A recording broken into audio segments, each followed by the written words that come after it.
L'amour, l'arme invincible du croyant. J'espère que tu l'as reçu. L'amour, l'arme invincible du croyant. Sachez que c'est un thème très vaste et que je n'ai aucunement la prétention d'aborder ce sujet dans tous ses aspects. Mais je vais présenter de manière simple, praticable, pour vous permettre, en cas de besoin, d'utiliser cet enseignement pour résoudre certains problèmes. Voilà. Donc l'amour, l'arme invincible du croyant. Je vais lire le texte de base que vous connaissez, 1 Corinthiens, l'hymne à l'amour, 1 Corinthiens 13. Je peux parler les langues des hommes et les langues des anges, mais si je n'aime pas les autres, je suis seulement une cloche qui sonne, une cymbale bruyante. Si je peux avoir le don de parler au nom de Dieu, je peux comprendre tous les mystères et posséder toute la connaissance. Je peux avoir une foi assez grande pour déplacer les montagnes, mais si je n'aime pas les autres, je ne suis rien. Je peux distribuer toutes mes richesses à ceux qui ont faim. Je peux livrer mon corps au feu. Mais si je n'aime pas les autres, je n'y gagne rien. Verset 4. L'amour est patient, l'amour rend service, il n'est pas jaloux, il ne se vante pas, il ne se gonfle pas d'orgueil. L'amour ne fait rien de honteux. Il ne cherche pas son intérêt. Il ne se met pas en colère. Il ne se souvient pas du mal. Il ne se réjouit pas de l'injustice, mais il se réjouit de la vérité. L'amour excuse tout. Il croit tout. Il espère tout. Il supporte tout. Verset 8. L'amour ne disparaît jamais. Les paroles dites au nom de Dieu s'arrêteront. Le don de parler en langue inconnue disparaîtra. La connaissance finira. En effet, nous ne connaissons pas tout. Et les paroles dites au nom de Dieu ne sont pas complètes. Mais quand tout deviendra parfait, ce qui n'est pas complet disparaîtra. Verset 11. Quand j'étais enfant, je parlais comme un enfant. Je pensais comme un enfant. Maintenant, je suis un homme. Je suis une femme. Tu peux dire ça. Maintenant, je suis un homme. Je suis un homme mature. Je suis une femme mature. Et je n'agis plus comme un enfant. À présent, nous ne voyons pas les choses clairement. Nous les voyons comme dans un miroir. Mais plus tard, nous verrons face à face. Nous verrons face à face. Nous verrons face to face. À présent, je ne connais pas tout, mais plus tard, je connaîtrai comme Dieu me connaît. Maintenant, verset 13, maintenant, 3 choses sont toujours là. La foi, l'espérance et l'amour, mais la plus grande des 3, c'est l'amour. C'est l'amour. Parole du Seigneur. Amen. Alors, nous disons que l'amour est une arme invincible pour le croyant. Je vais prendre des cas concrets. Des exemples, et vous allez voir qu'avec l'amour, nous pouvons remporter des victoires dans les combats invisibles, dans les combats spirituels, avec l'amour. L'amour a sauvé son foyer. Ça, c'est un témoignage que je vais te donner. L'amour a sauvé son foyer. Il s'agit, c'est un témoignage qu'un prêtre nous a donné. Il s'agit d'une dame dont le monsieur ne reste pas à la maison. Vous me comprenez? Il est tout le temps parti, il rentre à 2h, 3h du matin. Et donc la dame a fait des jeûnes, des neuvaines, rosaires, a fait ceci, toutes les formes, demander des messes. C'est bien en soi. Mais elle souffrait aussi. Et chaque fois que son mari rentrait à des heures tardives, elle attendait au tournant. Donc, dès que le monsieur ouvre la porte, elle réagit violemment. Elle l'insulte. Elle le traite de tout. Et cela a duré des années. Donc, le pauvre monsieur, avant de rentrer, il se prépare, il sait qu'il y a le feu qui l'attend à la maison. Donc, il forge son mental pour affronter ces insultes, jusqu'à ce qu'il soit habitué. Donc, la dame exprimait son amour de la plus mauvaise manière. Pas parce qu'elle n'aimait pas, elle l'aimait, mais elle ne savait pas comment utiliser l'amour pour maintenir son mari, son époux à la maison. Comment fonctionnait l'amour? Et le prêtre lui a dit, écoute, voilà comment tu dois faire. C'est pas facile, humainement parlant, c'est pas facile, ce que le conseil du prêtre. Quand ton mari va arriver, ne l'engueule pas, ne l'insulte pas. Accueille-le comme un enfant. Accueille-le comme ton enfant, comme un petit enfant qui vient de rentrer tard. Exprime dans la douceur, dans le calme. Quand bien même ça te fait un peu mal à l'intérieur de toi, mais montre-lui qu'il a du meilleur à la maison. La dame a dit, non, padre, je ne peux pas faire ça. Et puis, après discussion, elle a accepté de le faire. Le premier jour où le monsieur est venu vers 3h, 4h du matin, la dame l'attendait au salon. Et quand il est rentré, madame a pris le sac. Elle ne l'a pas engueulé. Hein. Madame a pris le sac, a chauffé de l'eau, a enlevé ses chaussures, tout ça, a mis ses pieds dans comment on appelle ça, dans l'eau tiède. Ce qu'elle n'a jamais fait depuis qu'ils se sont connus. Donc, le monsieur était surpris. Mais qu'est-ce qui ne va plus chez ma femme? Qu'est-ce qui ne va plus? Est-ce qu'elle est normale? Le lendemain, il n'est plus venu à 3h, 4h. Il est venu vers 1h du matin. La dame a répliqué la même chose. Elle a commencé à être au petit soin du monsieur. Elle chauffe la nourriture. Tu veux manger, chérie? Parce que quand ça chauffe, il y a des termes qui viennent quand même. Chérie, mon bébé, tu veux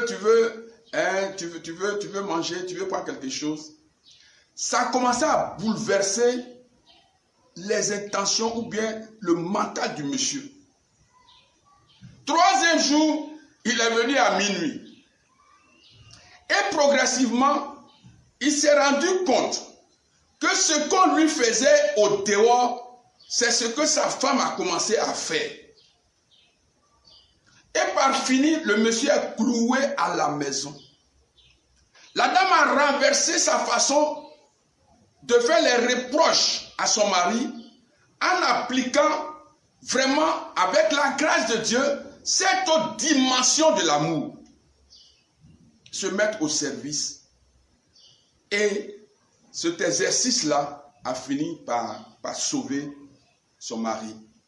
Jusqu'au point où elle-même, pour se moquer du monsieur, elle dit comme ça, mais tu ne sors pas un peu, ça fait longtemps que tu es à la maison, ça fait 1 semaine, 2 semaines, tu ne sors plus.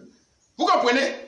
Par l'application simple de ce principe, le foyer a été sauvé. Ils se sont mariés à l'église. Le monsieur n'est plus jamais sorti. L'amour a sauvé son foyer. Un autre témoignage que j'ai entendu d'un prêtre, un prêtre ici en Côte d'Ivoire. C'était un enfant brillant à l'école. Et au lycée, je pense, il a intégré un groupe de jeunes gens. Malheureusement pour lui, il était tellement vieux, il voulait faire comme les autres, qu'on l'a introduit dans des systèmes jusqu'à ce qu'il commence à prendre la drogue. Vous voyez? Et l'envie l'a conduit avec ses amis à commencer à voler les choses de ses parents, voilà, aller vendre les bijoux, vraiment la télévision, voler tout ce qu'il y avait à la maison. Sa maman et son père aussi prenaient tout le temps, sans maudire l'enfant,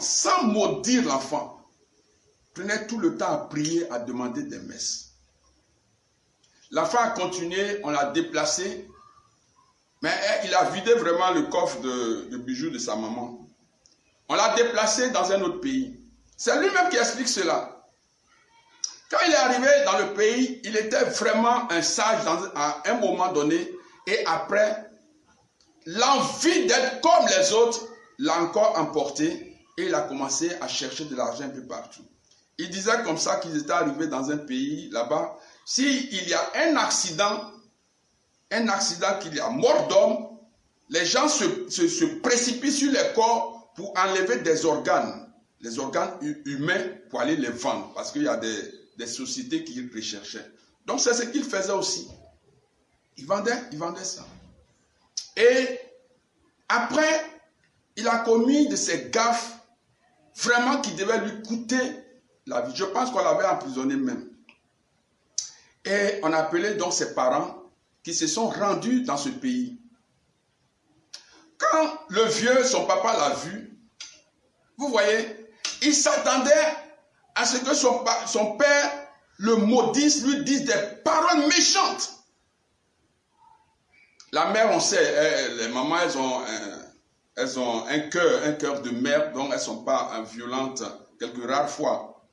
Mais là, le père, le papa, devait en temps normal vraiment insulter l'enfant. L'enfant même s'attendait à ça.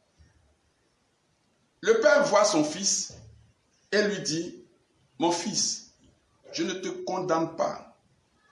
Je ne te condamne pas. Je sais que tout ce qui t'arrive, ou bien fais tout ce que tu veux, que le diable t'entraîne à faire ce qu'il veut de toi. Mais une chose est sûre, moi en tant que ton père, le plan de Dieu pour ta vie se réalisera. Peu importe ce que tu fais jusqu'à maintenant. Sache que ta mère et moi, nous t'aimons de tout notre cœur. Que ces choses que tu vis sont passagères. Ça passera. Donc quand l'enfant a entendu cette parole, et à la fin le père lui disait comme ça, viens à la lumière du Christ et tu seras sauvé mon fils. Jésus peut te sauver. Cela a bouleversé l'enfant, la mentalité de l'enfant. Et après cela, contre toute attente, il a demandé à ses parents de lui permettre de rentrer au séminaire. Qui l'aurait cru? Donc quand il est devenu prêtre, j'ai dit prêtre de Jésus-Christ, tout le quartier s'étonnait, même jusqu'aujourd'hui. Lui-même, quand il donne son témoignage, il rit, parce que ce n'était pas évident. Si son père l'avait maudit, il allait l'enfoncer pour toujours.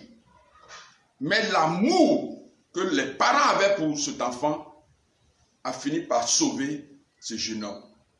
Vous comprenez? L'amour a sauvé leur enfant. Je suis en train de parler à quelqu'un. Vous avez des enfants qui sont difficiles, très difficiles. Comme l'enfant prodigue dans la Bible, je prends Luc chapitre 15. Le père n'a pas maudit. Tant que l'enfant allait gaspiller les biens, les richesses, le père a toujours attendu son enfant. C'est ça l'amour. Quelque chose qui ne vient pas de nous, mais de Dieu. L'amour, non seulement nous venons de voir, a sauvé le foyer de cette femme. L'amour a sauvé cet enfant difficile et l'a transformé à être prêtre. L'amour que tu vas manifester envers tes enfants, envers ton époux, envers qui que ce soit, peut sauver cette personne. L'amour que Dieu nous donne est capable de détruire aussi les puissances des ténèbres, les forces du mal, les plans des sorciers contre ta vie. L'amour peut anéantir tout cela. Vous verrez cela en Romains 12. Romains 12, versets 17 à 21. Vous pouvez utiliser l'amour pour détruire tout ce que l'ennemi prépare contre vous. Oui. Et je vais vous lire rapidement ce passage. Romains 12. Romains 12, versets 17 à 21. La Bible dit, ne rendez à personne le mal pour le mal. Cherchez à faire le bien devant tous. Autant que possible, si cela dépend de vous, vivez en paix avec tous. Amis très chers, ne vous vengez pas vous-même, mais laissez la colère de Dieu agir. En effet, dans les livres saints, le Seigneur Dieu dit, à moi la vengeance.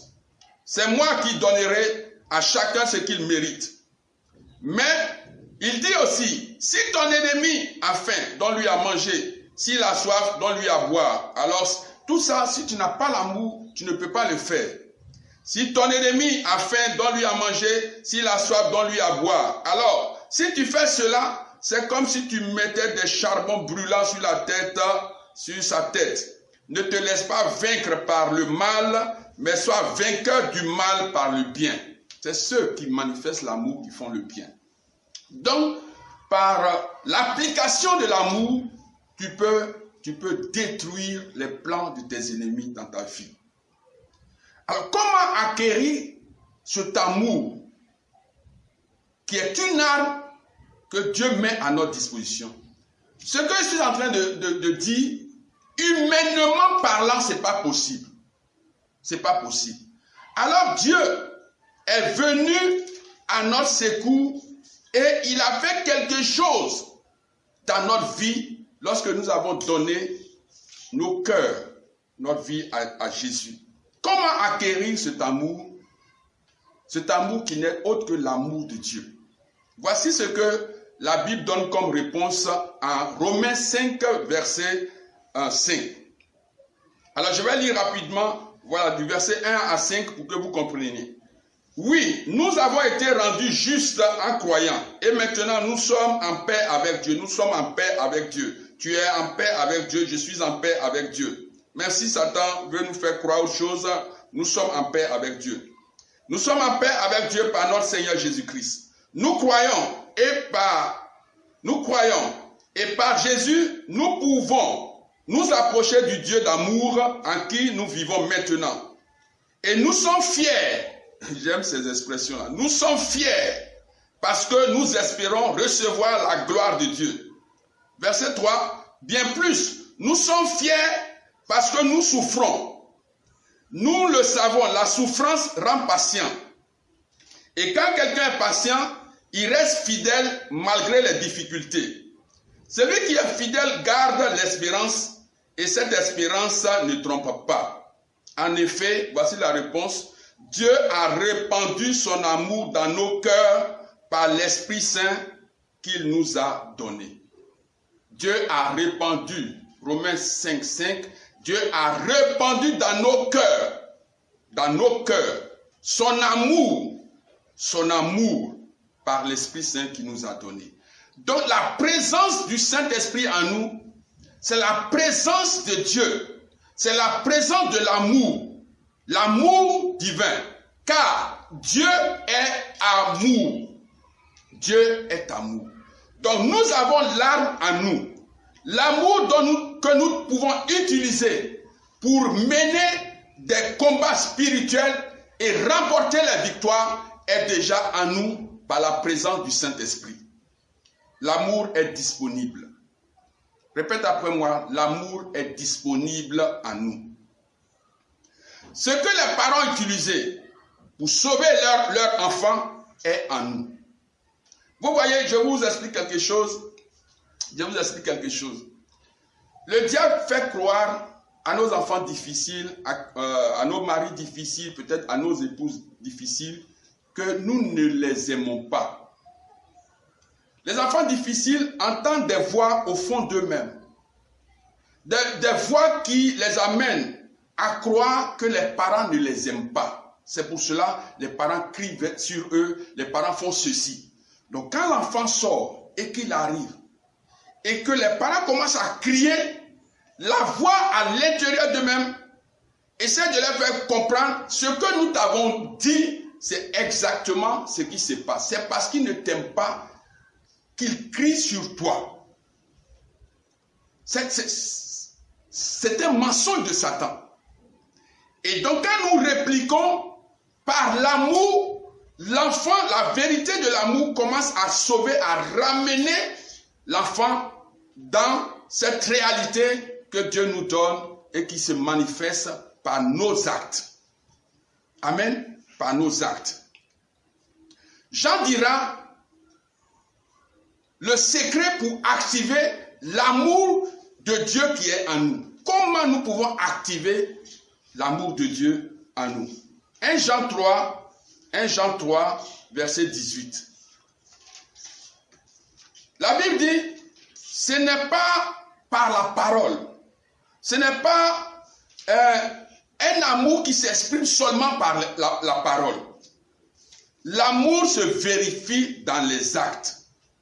Il dit, mes enfants, n'aimons pas avec des paroles et avec de beaux discours, mais avec des actes. Ces actes montrent que notre amour est vrai. Les actes. J'aime mon époux, j'aime mon épouse, je montre cet amour par les actes. Quand il est en faute, nous pouvons nous asseoir et discuter. Quand je suis en faute, je dois aussi reconnaître et passer à des choses concrètes. Je dois prouver mon amour envers mes enfants par, non seulement en parole, mais aussi par la tendresse que je manifeste à leur égard. L'amour, ce n'est pas la théorie, c'est des choses concrètes. Bien-aimé, je sais une chose. Tu peux sauver ton foyer en passant des critiques, des insultes à l'amour. Je ne parle pas seulement pour les femmes. Dans les foyers, ça peut être l'homme qui est brimé, l'homme qui a des difficultés. Il faut aussi manifester, trouver le processus d'application de cet enseignement-là pour sauver son homme, sauver son épouse. Amen. Parce qu'aujourd'hui, si nous n'agissons pas selon le principe de l'amour, beaucoup de choses vont nous échapper. Beaucoup de nos enfants seront perdus. Arrêtons de crier sur les enfants. Arrêtons de crier sur notre partenaire, sur notre époux, sur notre épouse. Arrêtons de crier dans les quartiers pour nous faire entendre. Il y a une sœur qui est venue, il y a un enseignement sur les foyers. Ça dit que si vous n'avez pas cette sagesse de développer l'amour dans votre foyer, vous pouvez détruire votre foyer. Vous pouvez détruire votre foyer. Quelqu'un, une femme qui est impulsive, elle peut exprimer son amour en allant dans la rue pour frapper son mari, gifler son mari en public. Ça, c'est un amour bizarre. Ça, c'est un amour, un excès d'amour bizarre. On n'a pas besoin d'exprimer son trop plein d'amour en allant porter main en public à son époux, à son fiancé. Mais ça, c'est un amour exagéré. Je ne sais pas si c'est amour ou bien si c'est jalousie. Ne faites pas cela. Ne faites pas cela. Prenez l'exemple de cette femme qui a sauvé son foyer en pratiquant l'amour de Dieu qui était en elle. Prenez l'exemple de ses parents qui ont sauvé leur enfant jusqu'à ce que cet enfant devienne prêtre en appliquant leurs principes. Manifestez l'amour avec tendresse. Dans la prière, comme la mère de Saint Augustin, Sainte Monique, dans la prière, elle a montré qu'elle aimait son fils en intercédant, en priant, en jeûnant. Voilà, en montrant à son fils que la voie qu'il suivait n'était pas la bonne. Et par fini, son fils est devenu ce que nous savons dans l'Église. Je prie que l'amour qui est en vous soit activé aujourd'hui par la puissance du Saint-Esprit. Je prie pour chacun de nous que l'amour que Dieu nous a déjà donné, qui est incorporé en nous, se réveille en ces jours. Je prie que, comme la Bible dit, la dette que nous avons envers les autres, c'est la dette de l'amour. Même si les gens ne nous aiment pas, nous avons cette dette envers eux, nous devons les aimer. Frère, que Dieu t'aide. Maman, que Dieu t'aide. Papa, que Dieu t'aide à manifester l'amour que Dieu a mis en toi autrement, par la tendresse, par de bonnes paroles, mais aussi par des actions. Que Dieu vous bénisse et qu'il vous garde au nom de Jésus-Christ. Amen. Alors, nous allons en prier nous allons prier. Beaucoup ont perdu le contrôle de l'amour en eux. Tu vas remercier le Seigneur pour qu'il rétablisse les choses dans ton cœur. Je l'ai dit, humainement parlant, c'est très difficile. Mais ce n'est pas l'amour humain que tu dois utiliser. C'est l'amour divin qui a été incorporé, qui a été répandu en toi, que nous voulons, avec la grâce de Dieu, avec l'action du Saint-Esprit, mettre en mouvement pour agir comme Dieu l'aurait fait. Donc demande au Saint-Esprit de réveiller en toi ce matin cet amour. Seigneur, merci infiniment pour la grâce que tu nous donnes. Merci pour l'amour divin qui a été répandu à nos cœurs par le Saint-Esprit, par la venue du Saint-Esprit. Je crois en ta parole qui atteste ce matin que cet amour m'a été déjà donné. Mais je viens vers toi avec mes frères, mes amis,